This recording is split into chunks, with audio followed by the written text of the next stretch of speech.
Hi, good morning. It's Mary Ellen McGonigal, and you are watching the MEM Edge show. And this is the show where we pull back the curtain on what drives a stock to outperform the broader markets.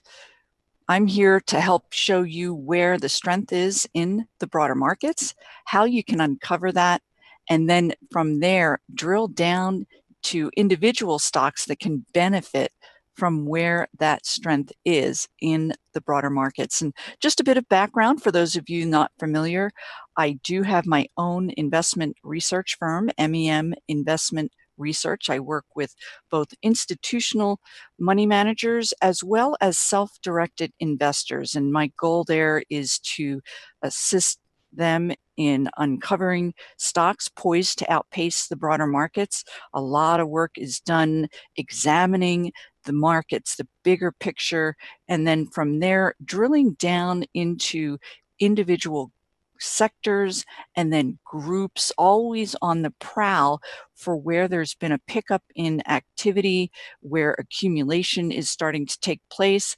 And if a particular stock looks poised to outperform, I'm going to alert them, those clients, to that. And we've had a great last, certainly 18 months, 2 years, and even beyond, with lots of big winning stocks that have shown their hand here.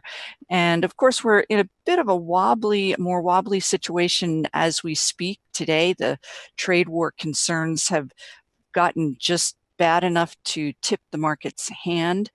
And so with that, what I'd like to do is go ahead and start with a look at the broader markets. I always like to see where the bigger picture is. Are we in a position or a period where you can put money to work with an expectation that your investment will work?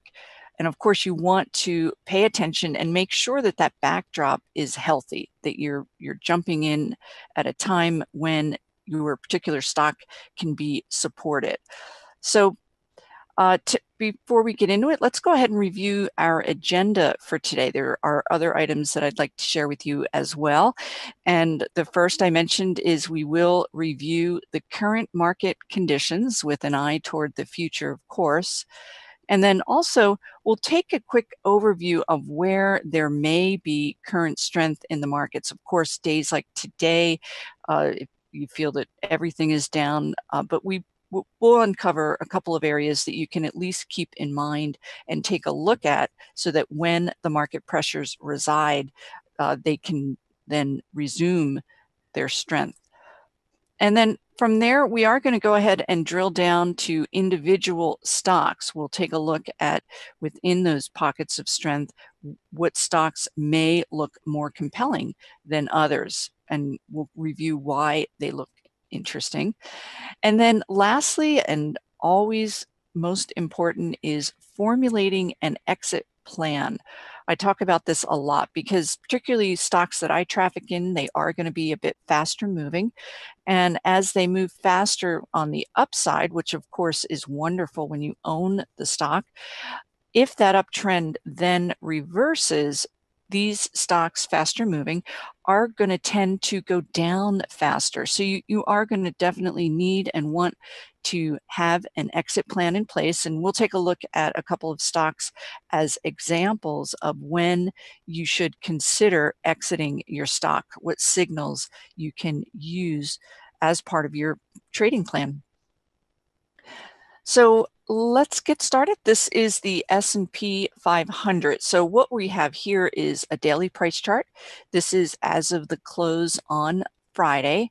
And what I've done is overlaid two simple moving averages. There is a green line, that is your 10-day simple moving average.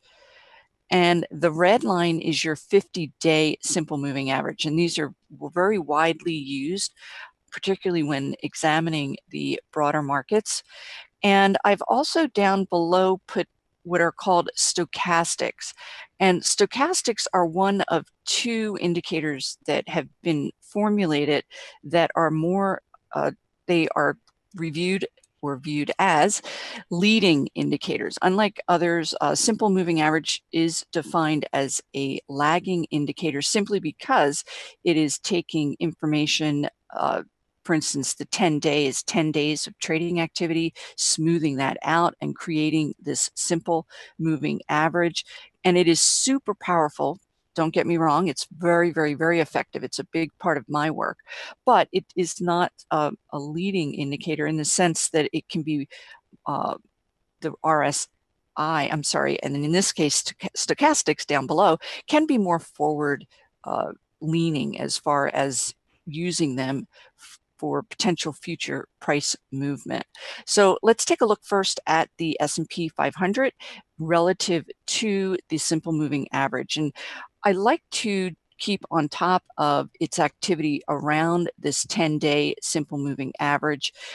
It's not entirely alarming if it breaks below the 10-day, but it is something that needs to be paid attention to, because if you see, and this is certainly true for stocks as well, if the price does remain below this 10-day, there is anticipation at some point that the 10-day will then go into a downtrend. And once it crosses below the 50, that death cross, you can see there's more downside ahead of it. But as of the close on Friday, we were still holding support here at this 2740.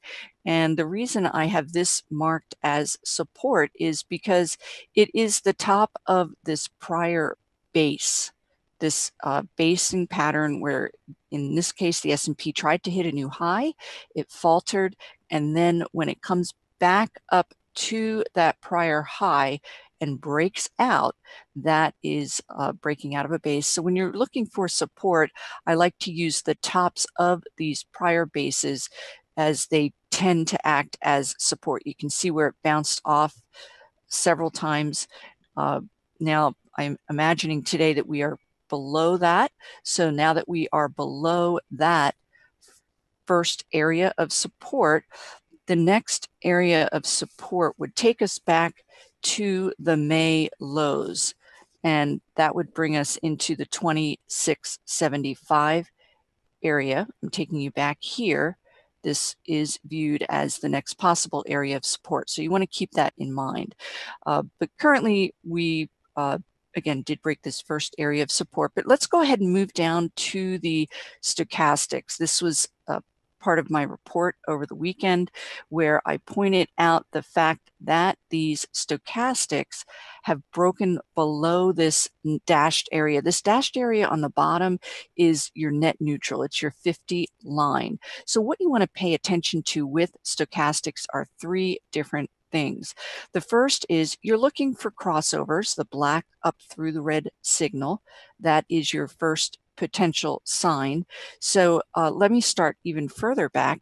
When the stochastics get down below this dark line, below 20, it indicates that the stock or the index is oversold, and there is an anticipation at some point in time that it will come out of that oversold.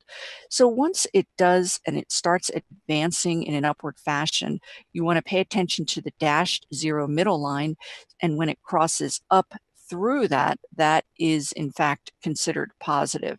Now, on the flip side, when these stochastics get up above 80, it's in a period of overbought. And you can see we had a significant 2+ week advance here. So these stochastics got into this overbought area. And again, the anticipation here is there will be an event where it crosses down and the stock or the index comes back in a bit, which we did see. Now, and you've seen it back here as well, however, it was able to bounce. What happened late last week is the stochastics broke below this dashed line or net zero, and just using his history as your guide, you can see these other previous three periods when these stochastics broke below this net neutral.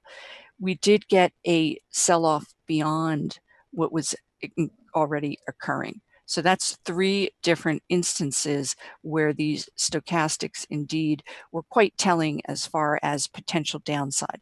So how do we use that now? Well, we've seen that the markets today are indeed trending lower. And so what you are going to want to look for eventually is this type of turnaround to give you that signal that the markets are back in play, if you will, that they're back, they're healthy. So that's how you're going to use this going forward. We know where we are now, but how can it tune you into the markets turning positive again? And there was another area on the S&P 500. This 2,800 was a level that had been marked as resistance. And I know from our work, we were on the prowl for a break back above that 2,800. And the fact that it did not take place was a little bit concerning. And now, of course, we're seeing the markets in a period of decline, certainly today. So let's go ahead and move on. This is the NASDAQ composite. And what I'd like to point out here, of course, many of you know the NASDAQ has been leading the markets higher throughout this year. It's been very, very strong. A lot of tech stocks doing quite well. And so just taking a look at the stochastics, we've overlaid that on the NASDAQ here. You can see it's working, it's from a much higher position. The NASDAQ currently is very, very strong. So we are looking in this case at a weekly. The other S&P was a daily. And so on the weekly, I have a 10-week, which is your 50-day. And then the blue line is your 40-week or 200-day. So simply pointing out that should the S&P falter, same principle, we're going to be wanting to pay attention. You can see it's had periods of downdrafts in the NASDAQ, but more recently, historically, outside of this correction in the beginning of the year, but more recently, it has been able to recover rather swiftly. And that is the type of recovery that we are anticipating because of the strength in the NASDAQ. And the strength in the NASDAQ is well founded. These technology stocks are coming off of a super, super strong earnings season, and there is a lot of fundamental strength that is driving this technical strength, if you will. And so from our work, we are anticipating a shorter duration, any kind of downdraft or pullback. So that's the broader market backdrop. Now what I'd like to do is exit here, and we are going to go over to the wonderful stock charts. And I wanted to point out to you areas where we can just take a quick peek at where the current strength is. Despite today's action, we are seeing, of course, quite a bit of selling and certainly technology and so forth. But what I've done here, I have brought this up in prior weeks. It's a very, very powerful one-page synopsis of where the strength is. It's called Candle Glance. You can access this from your initial interface page. And what the Candle Glance charts do is, in this case, I have it taking providing information going back over 2 months. And initially, the Candle Glance is populated by very popular indexes, and I've gone ahead and overlaid several of my own. So what we have here is the Dow, the S&P 500, the NASDAQ, the Russell 2000, and then I've put in some sector group charts. XLE is energy, XLY are consumer cyclicals, and then we have consumer staples and technology, oil prices, financials, the semiconductors, and industrials. And these are areas that have been really active lately. And I want to know within that grouping, where is the strength? Now, I'm going to go ahead and refresh it so that we have a more current look at these indices. And so what I've done is also overlaid, I've added an indicator, in this case, the RSI.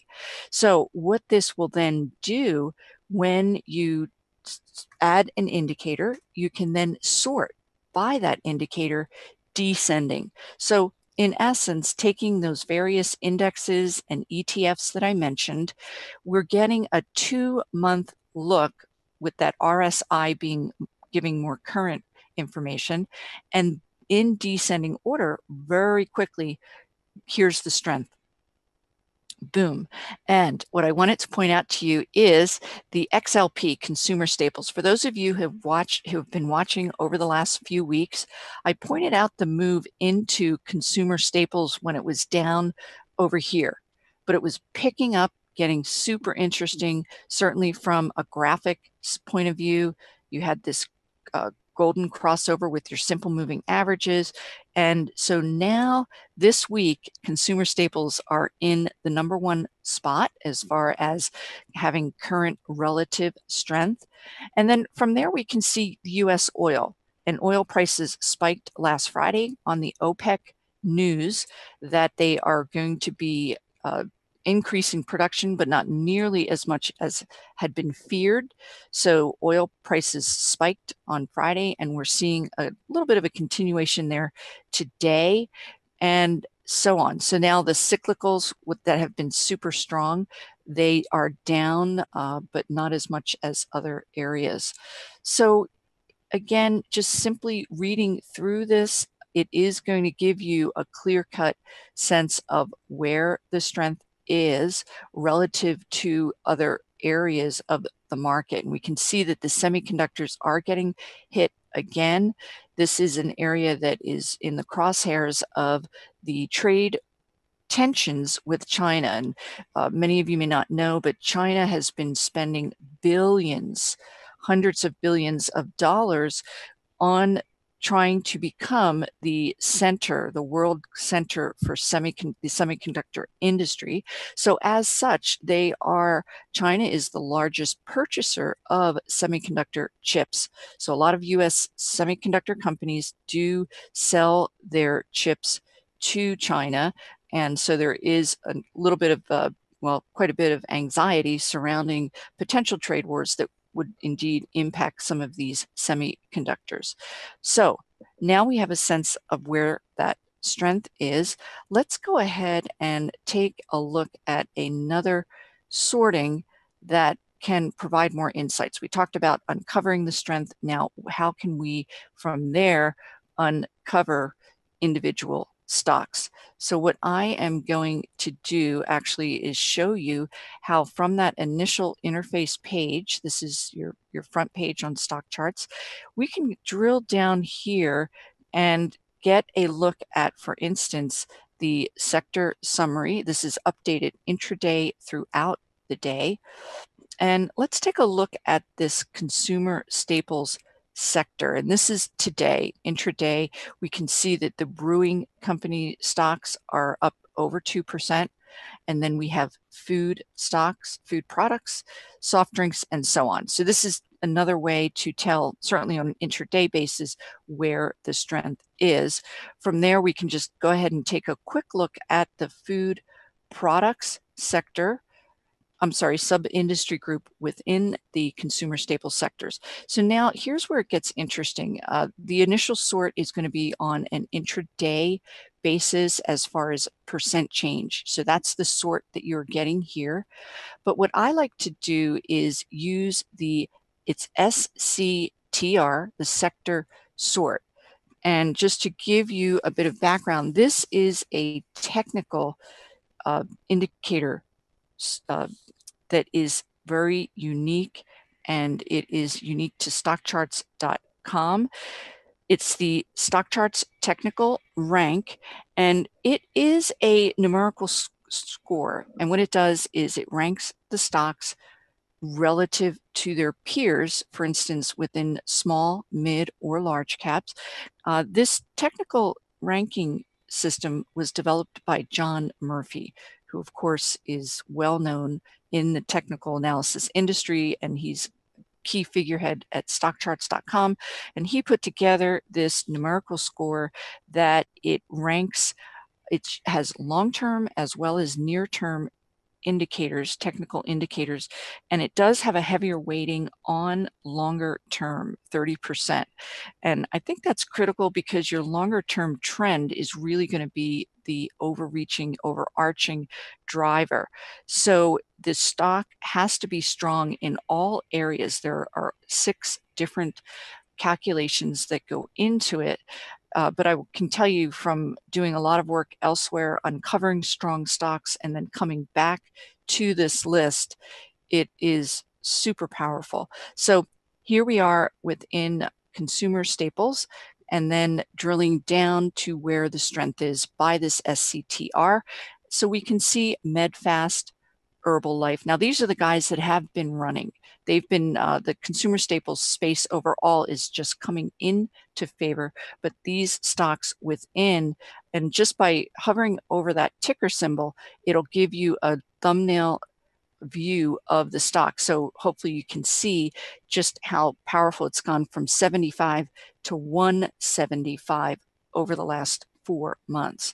HLF, another big winner year to date, and so on. So all of these top on the list here have been big, powerful movers, and they may easily have another leg up. But what I wanted to do was take a minute and look at some individual stocks. Now, let's just go ahead and take a look at the consumer sector group graph. I'm sorry, I did the consumer cyclical, forgive me. We're looking at consumer staples with an eye toward where the strength is currently. So let's go ahead and take a look at the group graph. So this is the consumer staples group graph, and you can see that it has not picked up or been able to reverse the downtrend similar to other groupings. This, of course, is the correction in the beginning of this year, and we've seen many other groups, technologies, cyclicals, on and on, that have been able to renew their previous strength and come back. But cyclicals, not so much. I'm sorry, staples, consumer staples, not so much. They've been clearly lagging. So now we can see that it is starting to turn. We're getting some positive action as far as it's now broken up above its key 10-day moving average. The RSI is poised to turn positive. We've had a positive crossover in the MACD. So it looks interesting, but I will tell you from my work, this 50-day being in a downtrend, we talked about that longer term trend being the overarching trend. And as long as this is in a downtrend, it is going to dampen potential progress. But that does not mean that there aren't bright spots within consumer staple. We looked at some of those that are hitting new highs, and they're doing so for a reason. A lot of those companies have very strong earnings, but we can take a peek at other individual stocks within consumer staples that have also had difficulty turning. So here's Procter and Gamble, and you can see that the stock has been in a very severe downtrend here for quite some time. And what I did want to point out to you is those characteristics that would signal to you that the downtrend has reversed.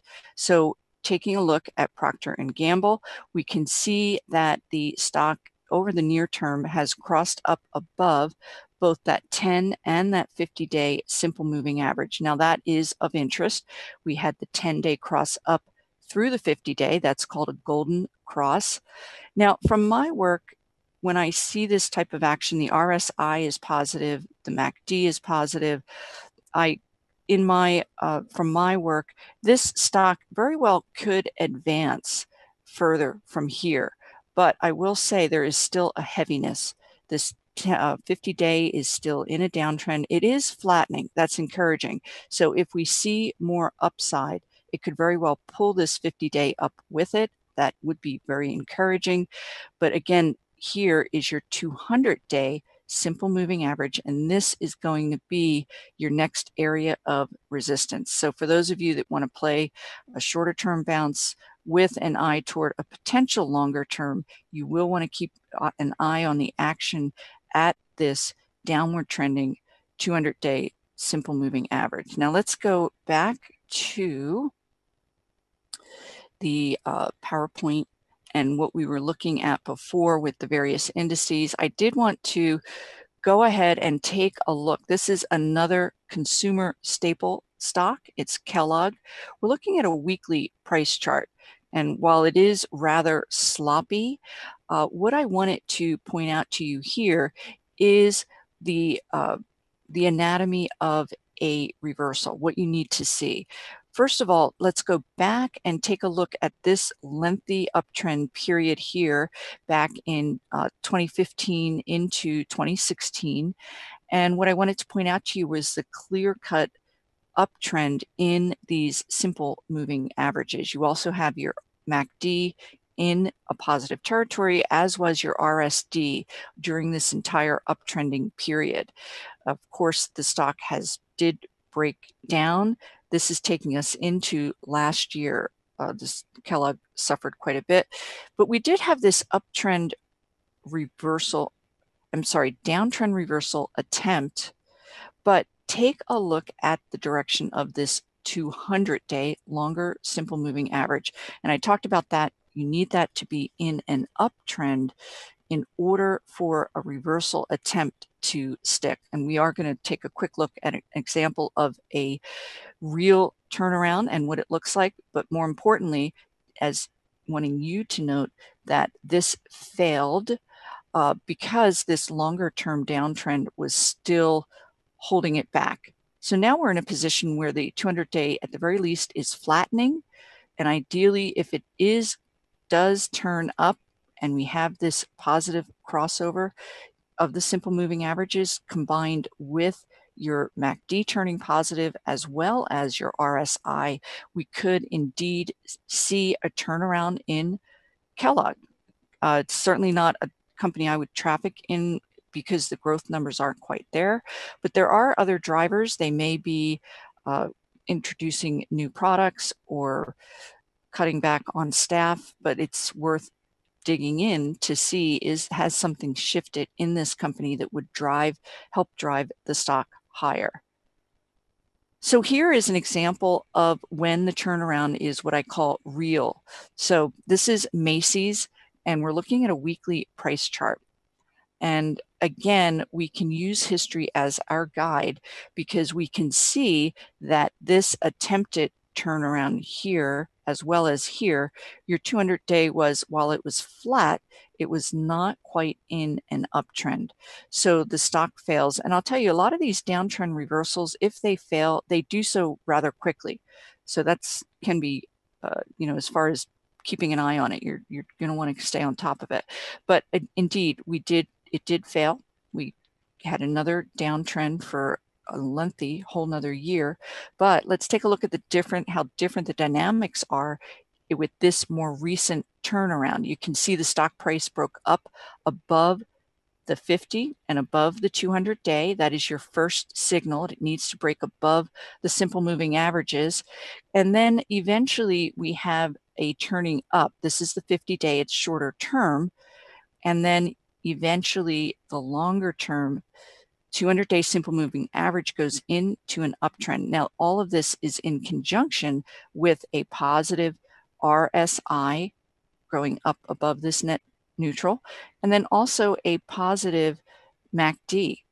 So here are, so this is the difference. And the reason I'm pointing that out is if you go into consumer staples and you drill down, you'll see an awful lot of Kellogg's, Procter & Gamble we looked at. There is another, I can't pull it up here, but Kraft Heinz is also experienced a very similar turnaround attempt.